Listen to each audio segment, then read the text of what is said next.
All right, it's Sunday morning. I've been working in the shop yesterday and this morning because it's cold outside. December 1st.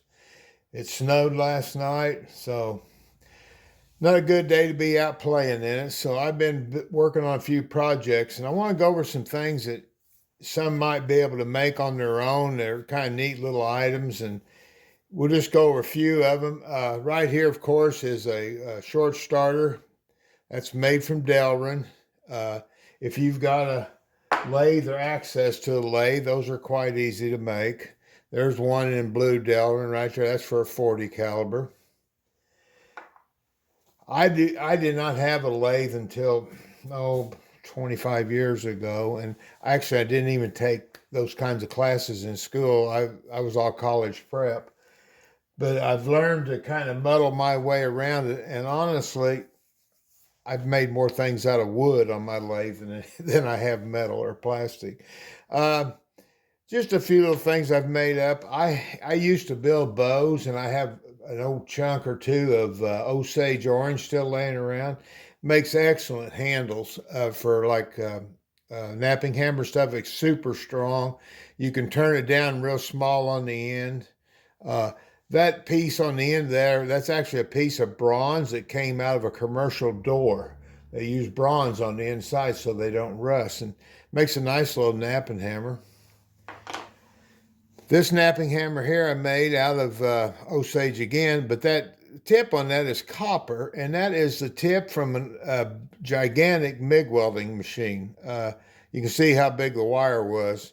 My father-in-law was a outstanding welder, and I found this in his toolbox, so I turned on the lathe, and it'll work just fine for a napping hammer. Also made one out of just a piece of steel cold roll I had under the bench. Again, you can see I could turn that end down real small, and you don't have to worry about breaking. Osage is tough as it can be. Uh, Another short starter that I made. This is for 40. Uh, no, 45. Again, that's Osage. I had a short piece of Delrin that I was really too short to make a starter. It was left over from this project. But by turning it and turning the Osage and bonding together and pinning it'll work just fine as a starter. I've also got another one I did the same thing to on a different project. I had another piece of Delrin left over, so I put it in this piece of Osage, and you can get a good handle on it. And I like the taller starters simply because when you're putting them on top of the ball, you can judge better if you're up and down straight.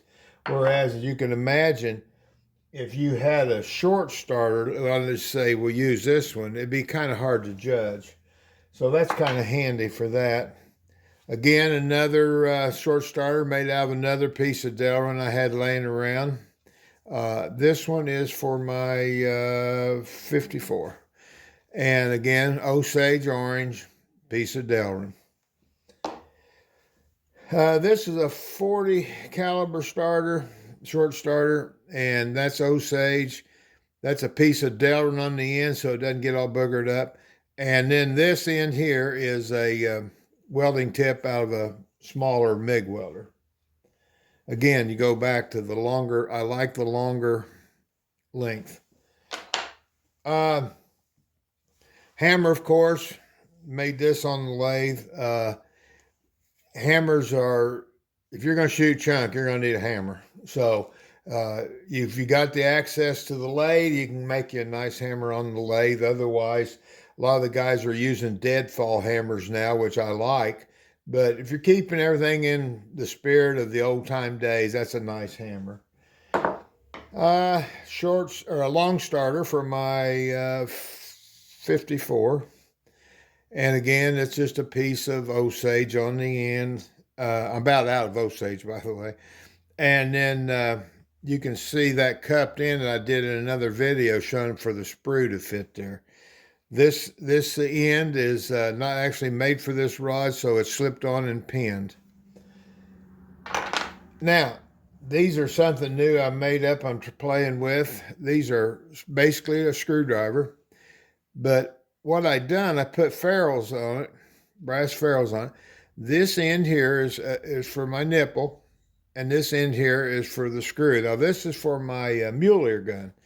With this gun, if I can actually take it out and I can pop the lock out with the screwdriver, unscrew the nipple, and makes everything quick and don't have to look for the two different tools. This one here goes in my flintlock, my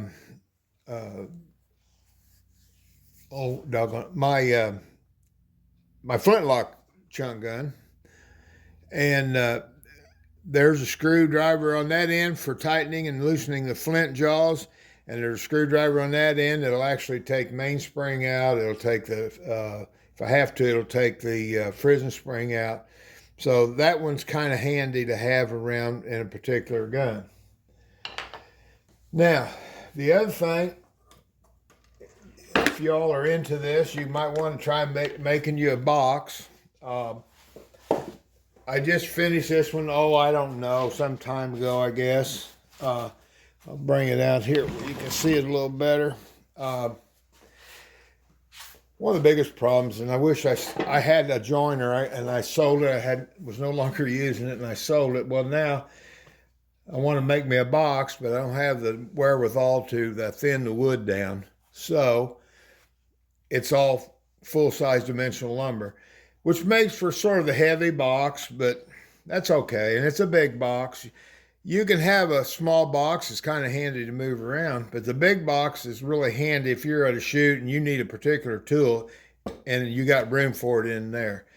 I made this hasp. This is just a piece of leather. This thing here is from the marine canvas business, which is one of the businesses I'm involved in. And that's called a common sense fastener. But the military, this is an old military one, they were black. And because they couldn't have shiny objects in the military. But that makes it really a nice looking old-timey hasp.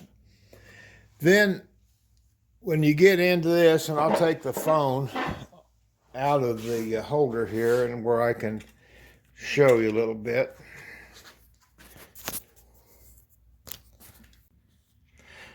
Okay, I'll show you a few things inside the box.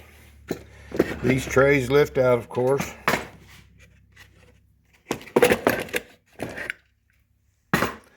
And of course in here you got nipples and tools and whatnot in there. Things like that. Now inside, got a hammer. This is the deadfall I was talking about previously. I put it in this box too. You got a thing there to put wet patches in. You got your balls, powder funnel, long starter, short starter, patching. Got a pass pad there in case your shoulder's hurting a little bit. You can do that. Made the back so you can put like souvenirs and things from shoots and stickers from powder companies and whatnot on it. But like I say, you can get a lot of weight in one of these pretty darn quick. So that's just something to be mindful of. I'm still spry enough I can pick it up and move it, which kind of nice when you go to shoot and something breaks down, you know you got the tools to fix it. All right. Have a good day, people.